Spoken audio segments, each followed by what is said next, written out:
दोस्तों, ये बलिदान कहानी का दूसरा भाग है। अगर आपने इसका पहला भाग नहीं पढ़ा है तो आपको इसकी लिंक डिस्क्रिप्शन बॉक्स में मिल जाएगी। कहानी को समझने के लिए पहला भाग को जरूर पढ़ लीजिएगा।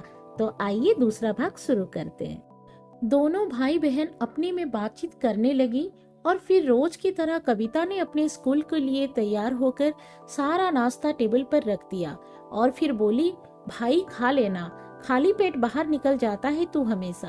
यह कहकर निकल गई। रोहन ने कहा, हाँ दीदी तुम चिंता मत करो, मैं खा लूंगा। फिर रोहन की नजर खिड़की के बाहर पड़ी तो देखा सामने वाली बालकनी में वह खड़ी अपने बालों को संवार रही थी। फिर वो बेसुध होकर अपनी बालकनी में गया, जैसे कोई अनचाहा साथी उसे बुला रहा हो। बस उसके कदम रुक गए और वो उसको देखने लगा। पहली बार ऐसा एहसास हुआ कि कोई उसके लिए ही बना है। वह उसके आंखों में देखी जा रहा था, वो भी उसे देख ही रही थी और मुस्कुरा रही थी। उसके बाल उसके चेहरे को ढक रहे थे। शायद कुछ कहना चाहती थी, पर वो कुछ उदास सी थी। रोहन उसे देख ही रहा था कि वह एकदम से ओझल हो गई। फिर रोहन रूम में आकर लेट गया और उसके बारे में सोचने लगा कि क्या हो रहा है मुझे। आज तक ऐसा नहीं लगा जैसा आज लग रहा है। क्या मुझे उससे मिलना चाहिए? पता नहीं कौन है, क्या करती है। मुझे एक कसक सी हो रही है। शायद कुछ कहना चाहती थी पर कह नहीं सकी। मैं क्या करूं, कैसे उससे मिलूं? फिर कुछ देर बाद रोहन डाइनिंग टेबल पर जाकर बैठ गया और फिर नाश्ता करने लगा। फिर जैसे ना चाहती हुई भी तैयार होकर बाहर जाने को निकला, पर फिर वापस अपने रूम में गया और फिर अपनी तस्वीरों में खो गया। और फिर कब आंख लग गई पता नहीं चल पाया। कविता ने उठाते हुए कहा, भाई उठ जा, चाय बन गई। रोहन ने कहा, क्या टाइम हुआ? कविता, 7 बजे हैं। रोहन उठ बैठा और बोला, मैं फ्रेश होकर आता हूँ। फिर टीवी देखने लगे। तभी बेल बजा। कविता ने दरवाजा खोला तो देखा एक लड़की खड़ी थी। कविता ने कहा, जी? लड़की बोली, मैम मैं सामने वाले घर से आई हूँ, ये मिठाई देना था। कविता ने पूछा, पर मिठाई किस लिए? लड़की ने कहा, गृह प्रवेश की पूजा थी। कविता, अच्छा ठीक है बोलकर मिठाई ले लिया। रोहन बोला, कौन है ये? कविता ने कहा, सामने वाले हैं। फिर क्या था, दरवाजा बंद होते ही रोहन ने एक बच्चे की तरह मिठाई का डिब्बा कविता के हाथ से छीन लिया और खोलने लगा। रोहन खुशी के मारे मिठाई खाने लगा। कविता हैरान हो गई और बोली, भाई तू कभी मिठाई नहीं खाता था, आज क्या हुआ? रोहन बोला, दी भूख लगी है। कुछ देर में शुभम आ गया। फिर हंसी मजाक होने लगा। फिर सब मिल समोसे और चाय पीने लगे। फिर दोनों दोस्त कमरे में जाकर बात करने लगे। कुछ देर बाद कविता बोली, आ जाओ दोनों, खाना टेबल पर लगा दिया है। फिर शुभम रोहन साथ बैठकर खाना खाने लगे। शुभम ने कहा, हाँ अच्छा, कल तो जाना होगा। अस्पताल में 12 बजे छुट्टी मिलेगी अजय को। रोहन बोला, टाइम से आना। शुभम ने कहा, हाँ ठीक है, फिर मैं अभी चलता हूँ। रोहन ने कहा, ठीक, गुड नाइट। कविता बोली, अरे भाई तू सो जा, मैं सब काम करने जा रही हूँ। रोहन ने कहा, क्या दीदी, मैं भी करता हूँ ना, कल काकी नहीं आएगी क्या? कविता बोली, अरे नहीं आएगी, पर कुछ काम है, मैं करती हूँ। रोहन ने कहा, क्या दीदी, चलिए अब मिलकर करते हैं। फिर सब काम करने के बाद कविता बोली, अरे मेरे भाई अब जाकर सो जाओ, कल जल्दी उठकर जाना होगा। रोहन ने कहा, हाँ ठीक है, गुड नाइट दी। फिर रोहन अपने कमरे में चला गया और फिर वही अधूरी सी तस्वीर को देखने लगा। क्या पता वो क्या चाहती है। अब मुझे रात दिन तुम्हारा ही ख्याल है, क्या कहूँ प्यार में दीवानों जैसा हाल है। ये गाना गुनगुनाने लगा और फिर रोहन सो गया। दूसरे दिन सुबह जल्दी उठकर स्नान के बाद कविता और रोहन चाय की चुस्कियों के साथ बालकनी में पहुंच गए और रोहन की नजरें उसे खोजने लगे, पर वह आई नहीं। मायूस होकर नाश्ता भी नहीं किया और फिर शुभम के साथ निकल गया। शुभम ने कहा, ओए ये मजनू जैसे कहाँ जा रहा है? रोहन ने कहा, नहीं तो चल यार, हमें जल्दी जाना होगा। फिर दोनों अस्पताल पहुंचे जहां डॉक्टर ने अजय को छुट्टी दे दी थी। रोहन ने कहा, अजय जब तक तुम ठीक नहीं हो जाते हमारे साथ रहोगे, ये दी का आदेश है। अजय बोला, हाँ ये तो मुझे पता था, तुम लोगों के सिवा कौन है मेरा।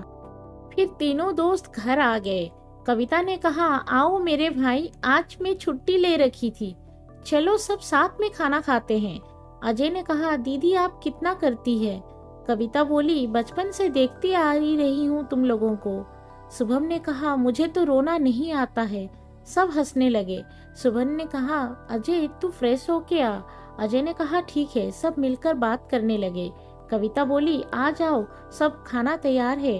अरे वाह क्या खुशबू है, ये शुभम ने कहा।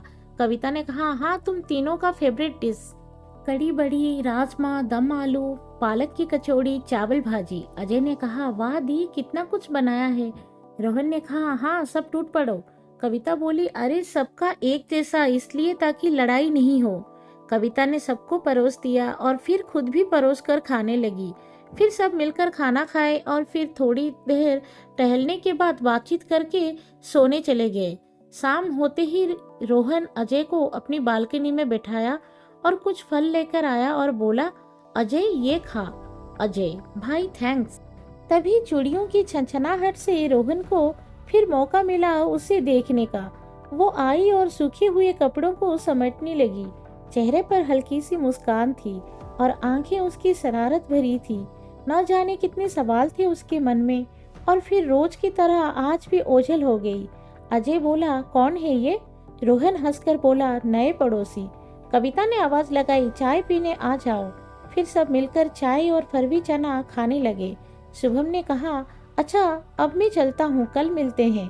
कविता ने एक डिब्बा आगे करते हुए कहा, ये ले जाओ, रात को खा लेना। शुभम ने कहा, थैंक यू दी। फिर शुभम निकल गया। फिर इसी तरह 2 हफ्ते बीत गए और इन 2 हफ्तों में कुछ भी नया नहीं हो सकता। अजय ने कहा, अरे भाई ये तस्वीर किसकी है, वो भी अधूरी। रोहन ने कहा, हाँ भाई मेरी कल्पना। अजय ने कहा, हाँ सचमुच, पर मुझे लगता है कि ये हकीकत में है कहीं ना कहीं। रोहन ने कहा, हाँ भाई हो सकता है। फिर रोहन को गिटार बजाने का बड़ा शौक था तो वो गिटार लेकर बजाने लगा। ना जाने क्यों मैं बेकरार दिल में लिए दर्द दे इंतजार बैठा हूँ इस राह में जो मेरी मंजिल नहीं। अजय ने कहा, वाह क्या धुन है मेरे दोस्त। और इधर कोई एक रोहन की धुन सुनकर एक मोरनी की तरह नाचने लगी। क्या है ये प्यार की ताकत जो कहीं ना कहीं एक दूसरे को करते हैं। जी अब ठीक हो गया है तो वो अपने घर वापस लौट रहा है। रोहन ने कहा, अपना ख्याल रखना दोस्त, कुछ जरूरत हो तो फोन करना। अजय गले मिलते हुए बोला, हाँ दोस्त बोलूंगा जरूर, हमारा पिछले जन्म का कोई रिश्ता है शायद।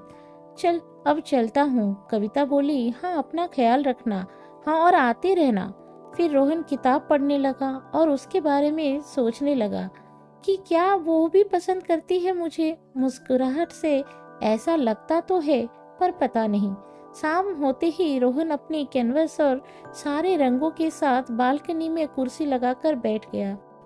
फिर अपने हाथों से उस अधूरे तस्वीर को पूरा करने की कोशिश में हजारों सपने बुनने लगे कि शायद वो आए तो मैं दीदार यार करूं।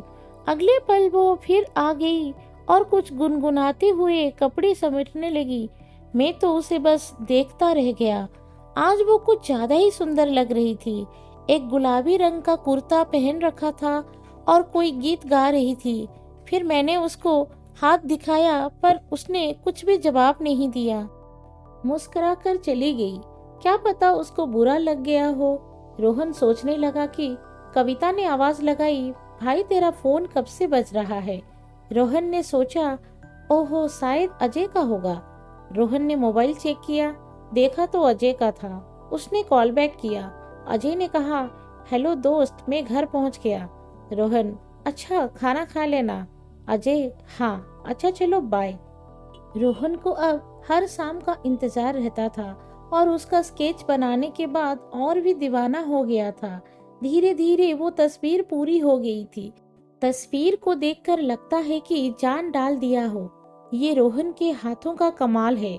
बस धीरे धीरे रोहन को अब खाने पीने सोने पढ़ने का भी ध्यान नहीं रहा। रात को डिनर में कविता ने नोटिस किया, भाई क्या हुआ है तुझे, कभी ऐसा नहीं देखा। रोहन बोल पड़ा, नहीं कोई बात नहीं है दी। कविता ने कहा, सोचता क्या रहता है अपने में, कोई बात है तो बोल देना। रोहन ने कहा, हाँ दी आपको ही तो बताऊंगा। फिर सब सोने चले गए। दूसरे दिन सुबह बालकनी में कुर्सी लगाकर एक प्याली चाय के साथ अपने कैनवस पर वो तस्वीर जो पूरी हो गई थी पर शायद फिनिशिंग टच देना चाहता था, पर आज वो नहीं आई। एक लड़की आकर कपड़े सुखाने लगी। रोहन थोड़ा सा निराश हो गया। फिर वो रूम में आ गया। कविता ने कहा, भाई मैं निकलती हूँ, खाना खा लेना। रोहन ने सर हिलाया। फिर रोहन को उलझन सी होने लगी। क्या हो रहा है मुझे? इतना कभी खुद को कमजोर नहीं पाया। और फिर सो गया रोहन। और एकाएक उठ गया तो देखा सूरज ढल चुका था। कविता भी ट्यूशन ले रही है। आगे की कहानी पढ़ने के लिए चैनल को जरूर सब्सक्राइब करिएगा। वीडियो अच्छी लगी है तो लाइक कर दीजिएगा। मैं आपसे मिलूंगी कहानी की तीसरे भाग में। धन्यवाद।